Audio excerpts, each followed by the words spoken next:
All right, get this, $150 million. That's what it cost LSU to fire Brian Kelly and hire Lane Kiffin and his staff. Is big money and a big risk. That's right. And in a sport that's ever changing with players and coaches getting paid more than ever before. But who is paying for all of this? WDSU Investigates followed the money.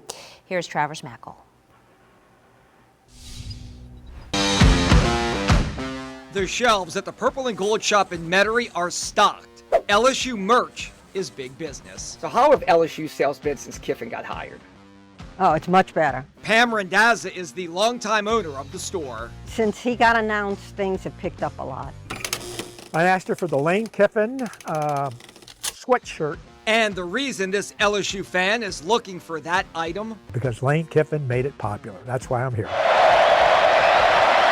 To lure Lane Kiffin away from Ole Miss, LSU had to pay up, big time. Kiffin's base salary is about $400,000, or roughly the same as an academic department head. But all in with bonuses and incentives, the 50-year-old can earn over $13 million annually. Where does that money come from? None of that money comes from the science department, the math department, the music department.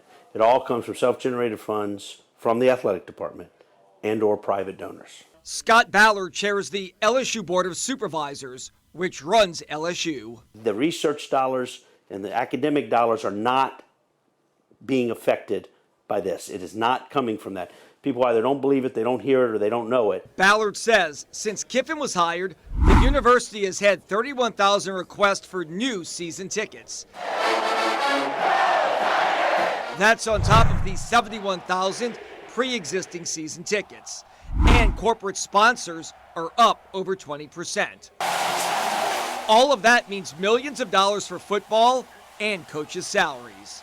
But just because LSU is paying it doesn't mean the board or Governor Jeff Landry support it. Look, I don't like it. We don't like it. That this is where all of this is going, where there's not certain guardrails. After LSU fired Brian Kelly last October, the school owed him over $50 million. Private LSU donors are covering almost all of that. That prompted Governor Landry to start lobbying against guaranteed buyouts for coaches and their staffs, saying LSU and other universities shouldn't do it. If you want change, you have to talk about what that change is. It's not just going to change itself. But inevitably, LSU says it needed to remain competitive in what Ballard says is a broken system. So that means to continue to pay players through name, image, and likeness deals, keep up facilities, and pay coaches gigantic sums of money. So Kiffin is one of college football's highest paid coaches with a hefty buyout if fired. We have to play with the rules given, and these are the rules given. I think it is true. If you want to compete at the highest level, then you have to play the game. And the game right now is spending a lot of money on athletes through rev share and through finding NIL deals for them. And it is also spending a lot of money on facilities and spending a lot of money on coaches. Gabe Feldman runs the sports law department at Tulane University. So yes, that is the system. The question is though, do you want to be in that system? These schools are choosing to be in this system. But you don't have to be in the system. You can decide we are not going to chase those coaches. We are not going to chase those players.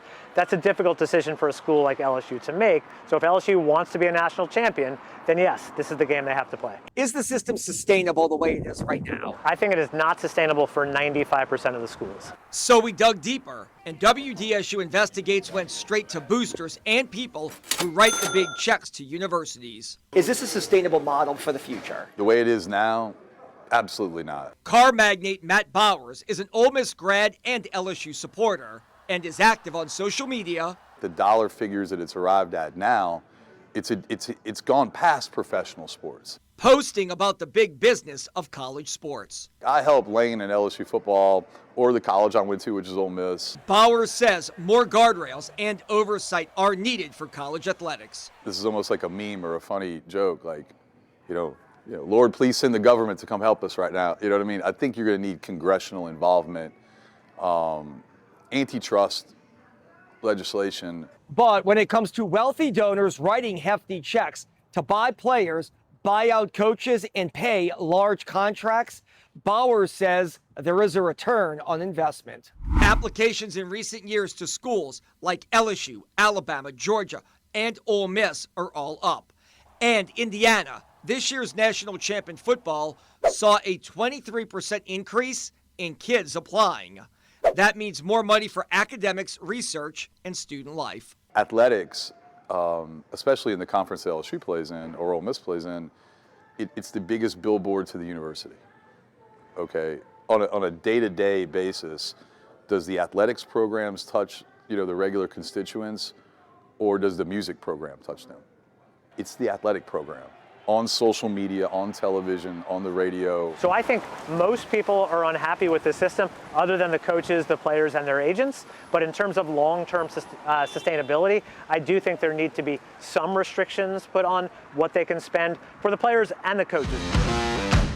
But for fans just looking to gear up and support the Tigers, They're crazy, but it's entertainment, just like the movie stars. They're getting paid well, and we all love them. for WDSU Investigates, I'm Travers Mackel, WDSU News. Well, Kiffin spent 6 seasons with Ole Miss, leading them to 4 10-win seasons. And we do have a closer look at his contract details right now. You can go to WDSU.com or the WDSU mobile app.